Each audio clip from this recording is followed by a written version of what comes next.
حال ہی میں علامہ اقبال کے صاحبزادے ڈاکٹر جاوید اقبال کا ایک ٹی وی انٹرویو دیکھنے کا موقع ملا۔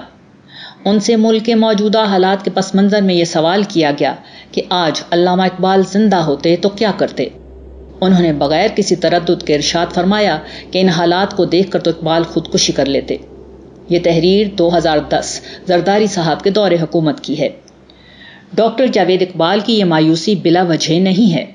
اہل پاکستان نے پچھلے کئی برس آمریت کے خلاف زبردست جدوجہد کی، جس کے نتیجے میں ایک جمہوری نظام قائم ہوا، عدلیہ کی آزادی اور اس کا تشخص بحال ہوا، مگر بدقسمتی سے جمہوری حکومت کی کارکردگی اتنی خراب ثابت ہوئی ہے کہ ایک عام آدمی پرویز مشرف کے غیر جمہوری دور کو یاد کرنے پر مجبور ہو گیا ہے، جب مہنگائی آج کے مقابلے میں کہیں کم تھی۔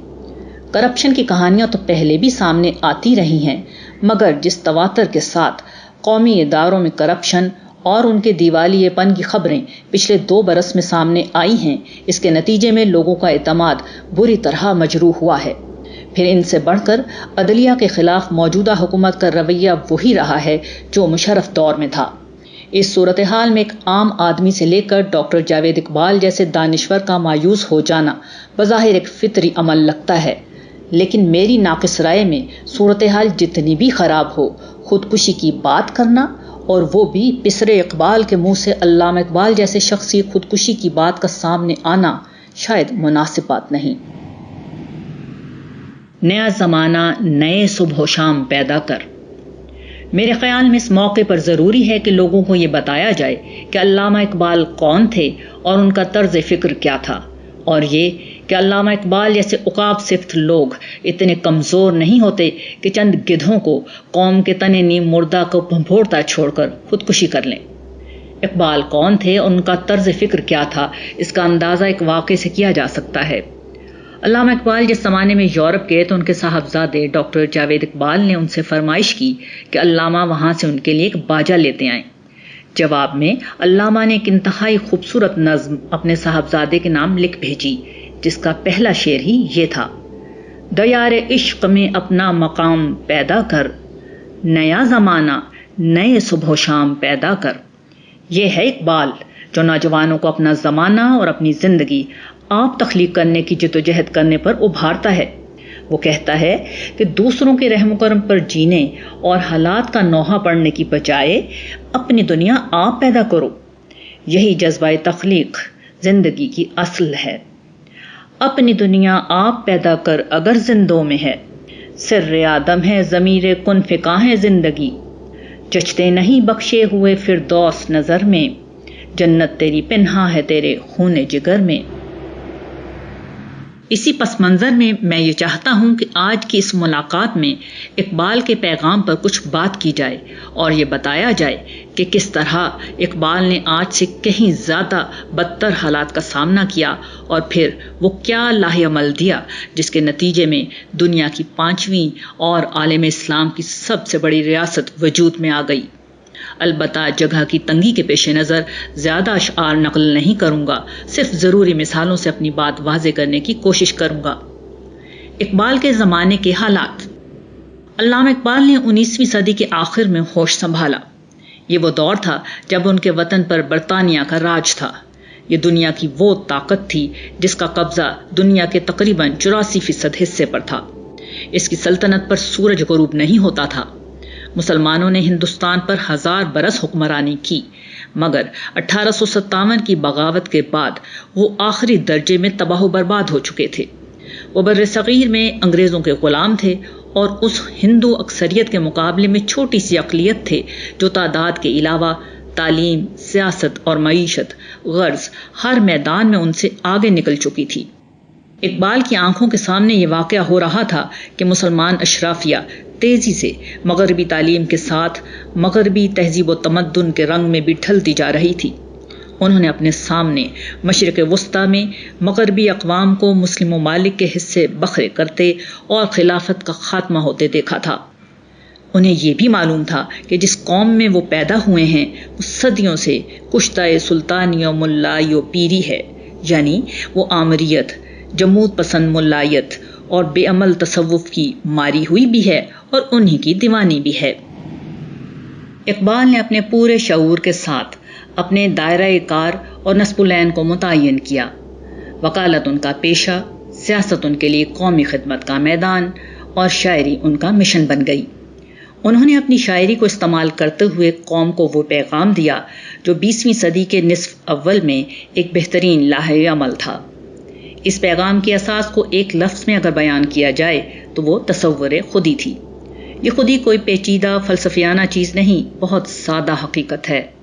اس کا مطلب یہ ہے کہ انسان درخت اور پتھر نہیں ہے کہ حالات کے رحم و کرم پر زندگی گزار دے، بلکہ انسان اپنی ذات کا ایک شعور، اپنا ایک ذاتی ارادہ اور اختیار رکھتا ہے، جس کے نتیجے میں وہ اپنے حالات کا معمول نہیں بلکہ عامل ہے۔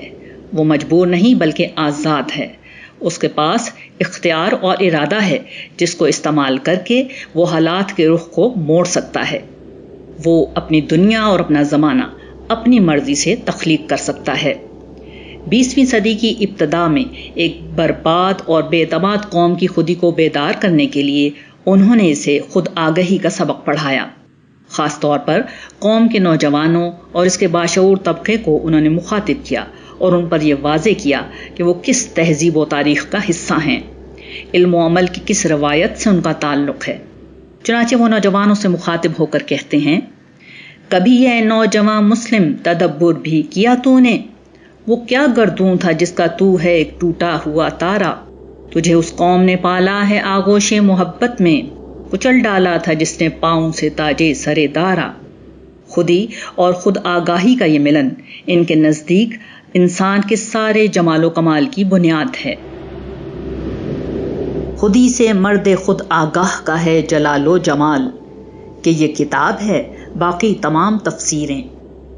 خودی کے فروغ کے لیے انہوں نے خود آگاہی کے ساتھ افراد ملت کو اعتماد و یقین کی دولت سے مالا مال کیا، کیونکہ اس اعتماد کے بغیر کوئی شخص اپنے حالات کو بدلنے کے بارے میں سوچ بھی نہیں سکتا۔ وہ اپنے اشعار میں جب جب یقین کی بات کرتے ہیں تو اس سے ان کی مراد خود اعتمادی اور اپنی قوت و صلاحیت پر بھروسہ ہوتا ہے۔ یہ خود اعتمادی گرچہ خود آگہی کا ایک فطری نتیجہ ہے، مگر وہ اکثر اپنی شاعری میں خاص طور پر اس کی طرف توجہ دلاتے ہیں اور اسے پیدا کرنے پر زور دیتے ہیں۔ غلامی میں نہ کام آتی ہیں شمشیریں نہ تدبیریں، جو ہو ذوقیں یقی پیدا تو کٹ جاتی ہیں زنجیریں۔ سن اے تہذیب حاضر کے گرفتار، غلامی سے ہے ابتر بے یقینی۔ اقبال نے خود آگہی اور یقین کے ساتھ تیسری چیز جو دی وہ امید کا درس ہے، یعنی انسان بدترین حالات میں بھی مایوس ہوئے بغیر اپنی جد و جہد جاری رکھے۔ وہ کہتے ہیں، نہ ہو نومید، نومیدی زوال علم و عرفاں ہے، امید مرد مومن ہے خدا کے رازدانوں میں۔ اقبال نے خودی کے اپنے اس پیغام اور خود آگہی، خود اعتمادی اور پر امیدی کی اساسات کو لے کر ایک پوری نسل پر محنت کی۔ آخرکار وہ برصغیر کے مسلمانوں کے تن مردہ میں رخ پھونکنے میں کامیاب ہو گئے، جس کے بعد وہ واقعہ رونما ہوا جس کا ذکر ہم نے شروع میں کیا تھا کہ ایک عظیم ریاست دنیا کے نقشے پر نمودار ہو گئی۔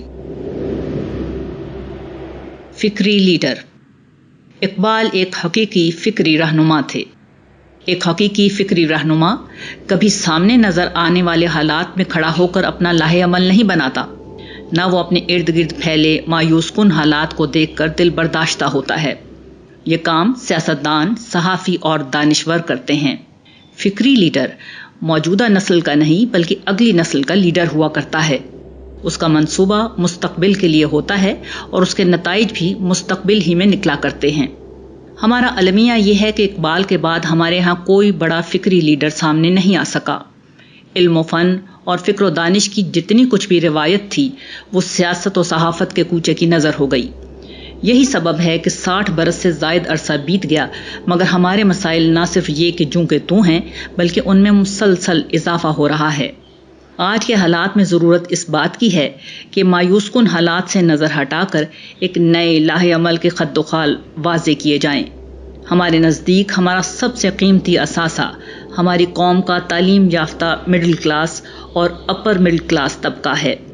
اس طبقے کا ایک چھوٹا سا حصہ بھی اگر مایوس ہونے اور بے عملی اور مفاد پرستی اختیار کرنے کی بجائے قومی تعمیر کو اپنا مشن بنا لے تو زیادہ عرصہ نہیں گزرے گا کہ صورتحال بدل جائے گی۔ اقبال کا فلسفہ۔ ہمارے نزدیک موجودہ حالات میں اقبال کی فکر کے بہت سے اجزاء آج بھی ہماری رہنمائی کے لیے بہت اہم ہیں۔ حالات کے جس جبر کا ہم شکار ہیں اس سے نکلنے کے لیے ہمیں ان کے تصور خودی کو دل و دماغ میں اتارنا ہوگا، یعنی مایوس ہوئے بغیر اس اعتماد کے ساتھ جد و جہد کرتے رہنا کہ ہم حالات کو بدل سکتے ہیں۔ ہم مجبور نہیں بلکہ اپنی قسمت کے آپ مالک ہیں۔ ہمیں اپنا زمانہ خود تخلیق کرنا ہے۔ یہی وہ سوچ ہے جسے اقبال عقابی روح کہتے ہیں۔ عقابی روح جب بیدار ہوتی ہے جوانوں میں، نظر آتی ہے ان کو اپنی منزل آسمانوں میں۔ یہ روح اگر بیدار ہو جائے تو آسمان بھی انسان کے راستے کی گرد بن جایا کرتا ہے۔ البتہ یہ بات اہم ہے کہ قومی حیثیت میں ہمیں اپنے اہداف کو نئے سرے سے متعین کرنا ہوگا۔ اس سلسلے میں 3 چیزیں بنیادی ہیں۔ اول یہ کہ ہمیں غیر مسلموں سے اپنے تعلقات کی نوعیت کو نئے سرے سے سمجھنا ہوگا۔ اقبال کے زمانے میں ہم نے غیر مسلموں کے مقابلے میں اپنے تاریخی فخر کو دریافت کیا تھا۔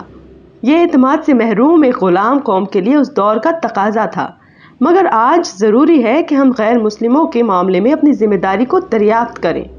ہم یہ سمجھیں کہ ان کا ہم سے اصل تعلق دشمنی کا نہیں، مدعو کا ہے۔ ہمیں ان تک دین کی دعوت پہنچانی ہے، اس کے لیے تمام جھگڑوں کو یک طرفہ طور پر ختم کرنا ان کی نہیں بلکہ ہماری ذمہ داری ہے۔ ہمیں جنگ کے بجائے امن کی بات کرنی ہوگی، نفرت کے بجائے محبت کے تعلق کو جنم دینا ہوگا۔ اس کے نتیجے میں نہ صرف اسلام کی دعوت پھیلے گی بلکہ جو امن قائم ہوگا اس سے ہماری معاشی صورتحال بہت تیزی کے ساتھ بہتر ہوتی چلی جائے گی۔ دوسری چیز، قومی سطح پر تعلیم کو اپنی سب سے بڑی ترجیح بنانا ہوگا۔ ہمیں اپنی تمام تر توانائی قوم کو تعلیم یافتہ بنانے پر صرف کرنا ہوگی۔ اس چیز کا ہماری قومی ترجیحات میں سب سے اوپر آنا ضروری ہے۔ تعلیم نہ صرف ہماری ترقی کی ضامن ہے بلکہ وہ ہمیں نااہل اور کرپٹ سیاستدانوں کے چنگل سے بھی نجات دلائے گی۔ تعلیم کے بغیر بدترین لیڈر انتخابی عمل کے ذریعے ہم پر بار بار مسلط ہوتے رہیں گے اور ہم نہ آمریت کی کوئی خوبی دیکھ سکیں گے اور نہ جمہوریت ہی کا کوئی فائدہ ہمارے حصے میں آئے گا۔ تیسری چیز، انفرادی سطح پر اخلاقیات کو اپنا سب سے بڑا مسئلہ بنانا ہوگا۔ جب کسی قوم میں اعلیٰ اخلاقی رویے ختم ہو جائیں، عدل، انصاف، ایمانداری، امانت، دیانت وغیرہ اجنبی ہو جائیں تو پھر بدترین لوگ قوم پر مسلط ہو جاتے ہیں۔ طبقاتی کشمکش شروع ہو جاتی ہے، قوم گروہوں اور ٹکڑوں میں بٹ کر خانہ جنگی کا شکار ہو جاتی ہے اور آخرکار تباہ و برباد ہو جاتی ہے۔ ان چیزوں کو لوگ اجتماعی اور انفرادی سطح پر اپنا مسئلہ بنا لیں اور ایک نسل تک اس صبر کے ساتھ جد و جہد کی جائے تو پھر دنیا کی کوئی طاقت ہمیں ایک بہتر راستے پر جانے سے نہیں روک سکتی۔ الحمدللہ اب یہ جد و جہد شروع ہو گئی ہے، شعور پیدا ہو رہا ہے اور آہستہ آہستہ لوگ اس قافلے میں شریک ہوتے جائیں گے اور زیادہ وقت نہیں گزرے گا کہ ایک روشن مستقبل ہمارے سامنے ہوگا۔